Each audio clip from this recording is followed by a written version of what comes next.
জলসা, যে জলসার ভিতরে নবী করিম সাল্লাল্লাহু আলাইহি সাল্লামের আদর্শ নিয়ে কথাবার্তা হয়, যে জলসার ভিতরে নবী করিম সাল্লাল্লাহু আলাইহি সাল্লামের জীবনী নিয়ে কথা বলা হয়, যে জলসার ভিতরে আল্লাহ রাব্বুল আলামিনের হুকুম আহকাম নিয়ে কথা বলা হয়, এরকম জলসার ভিতরে যদি আমরা কি করতে পারি, বেশি বেশি আসতে পারি, এই তাহলে বেশি বেশি আসার দ্বারা আমাদের জীবনটা এমনিতেই পরিবর্তন হয়ে যাবে। কথা ঠিক কিনা? যদি আমরা এরকম দিনই জলসার ভিতরে আসতে পারি, যদি আমরা সর্ব অবস্থায় আলেম ওলামাদেরকে অনুসরণ করতে পারি, তাহলে এমনিতেই আমাদের কি হয়ে যাবে, জীবনটাকে পরিবর্তন হয়ে যাবে। সম্মানিত হাজরিন, আমি আপনাদের সামনে সামান্য উদাহরণ দিতেছি। উদাহরণ হলো, একজন শিক্ষক যদি ছাত্রকে কি করে, যত কিতাবী ছাত্র পড়ুক না কেন, যত বই পুস্তকি ছাত্র পড়ুক না কেন, ওই ছাত্র কিন্তু ডাক্তারের লাইনে যদি ছাত্র সব বই পড়ে নেয়, সে কিন্তু পরিপূর্ণ ডাক্তার হতে পারবে না।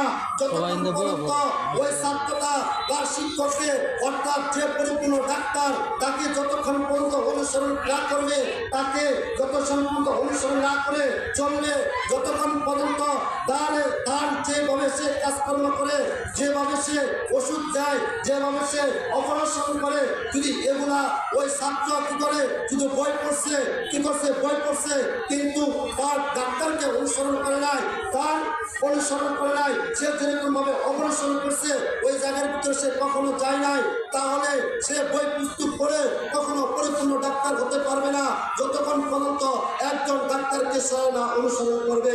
ঠিক এরকম ভাবে একজন ছাত্র কখনো কি করতে পারবে না, পরিপূর্ণ হকখানি হতে পারবে না, যতক্ষণ পর্যন্ত না সে তার উস্তাদ, যতক্ষণ পর্যন্ত না একজন খাঁটি আল্লাহওয়ালা লোক, যতক্ষণ পর্যন্ত না একজন খাঁটি আলেমের অনুসরণ করবে, ততক্ষণ পর্যন্ত সে খাঁটি মুসলমানও হতে পারে না। কথা ঠিক কিনা? কারণ খাঁটি মুসলমান হতে হলে, খাঁটি মুসলমান হতে হলে আমাদের যে ইসলামের হুকুম আইনগুলো রয়েছেন, সেই হুকুম আইনগুলো আমাদেরকে কি করতে হবে, জানতে হবে।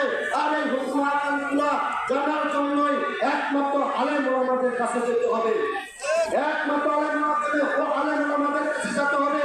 একমাত্র এরকম আব্দুল হালিম হুসাইন রহমতুল্লাহ এরকম সুন্দর এই জলসার আয়োজন করেছেন, এই জলসার ভিতরে এসে আলেম ওলামাদেরকে কথা শুনতে হবে, তাহলে আমরা মুসলমান, খাঁটি মুসলমান হতে পারবো। আর যদি আমরা এরকম জলসার ভিতরে না আসি, আর যদি আমরা কোনো খাঁটি আল্লাহওয়ালা, কোনো খাঁটি বুজুর্গ, কোনো খাঁটি আলেম ওলামাদেরকে না অনুসরণ করি, তাহলে আমরা কখনো খাঁটি মুসলমান হতে পারবো না।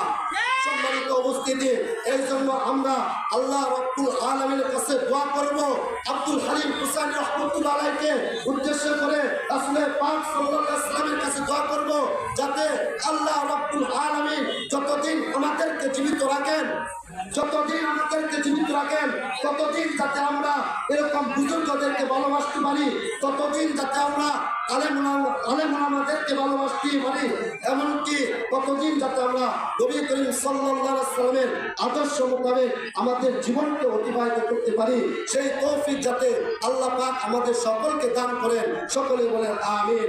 আসসালামু আলাইকুম ওয়া রাহমাতুল্লাহি।